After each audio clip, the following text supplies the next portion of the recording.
I'm super excited today because we're going to do makeup, but on my model who is 75 years young. Give it up for my gorgeous model, Sandra. So let's dive right in. First, we're going to start out with a clear SPF 40 that's going to protect her skin and act as a primer. Once that's done, I'm going to use a little bit of my LA Colors green color corrector to color correct a little bit of redness in her skin. Once we blend out that color corrector, we're going to grab that stand sponge and just apply a little bit of CoverGirl Ageless Foundation, focusing the color in the center of the face mostly and then bringing it out to the edges. Now what I'm trying to do is bring out more of her natural beauty with the makeup and also not cake on a bunch because we want it to look natural and like skin. The goal is just to even out the skin tone. Then there's a couple of little tiny places where we need some additional coverage, so I'm just going in with a tiny bit of concealer. And when I say a tiny bit, I mean my brush is barely wet.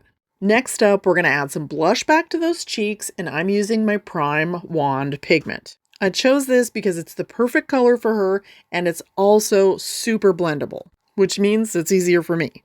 Once that's blended, we're on to eyebrows. Now, Sandra has beautiful eyebrows. They're nice and thick, and all we're going to have to do is put a little bit of brow mascara on them. The key with brow mascara is to clean off almost all the product before you go to your brow, and then apply it softly, layer by layer, until you get the coverage that you want.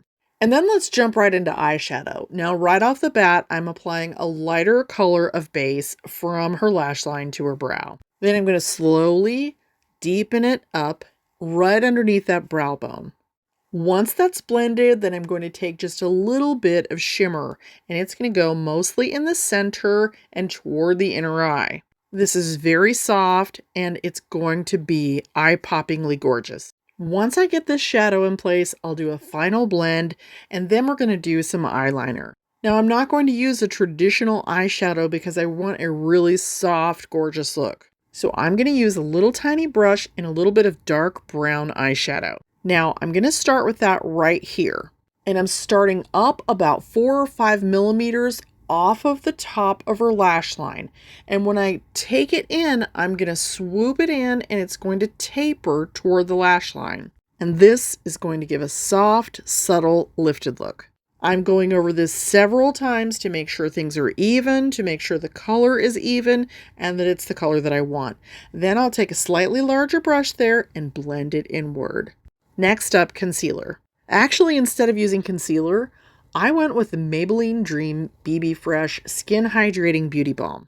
Now, I did that for a couple of reasons. One, because Sandra told me that she's got dry skin, and the BB cream is going to hydrate, brighten, and smooth things out. And honestly, the last thing I wanted her to have to deal with was looking in the mirror in an hour at this caked up, creasing under eye look. Last up, we're going to do some quick lips, and then you can see her final look. Because of her skin tone and her hair and her beautiful blue eyes, I decided a pink lip would be perfect. And I basically lined just a little bit on the bottom and just a little bit on the top to define her Cupid's bow. And then we grabbed a $1 LA Colors gorgeous sparkle pink lip gloss. And I have to say it completed the look perfectly.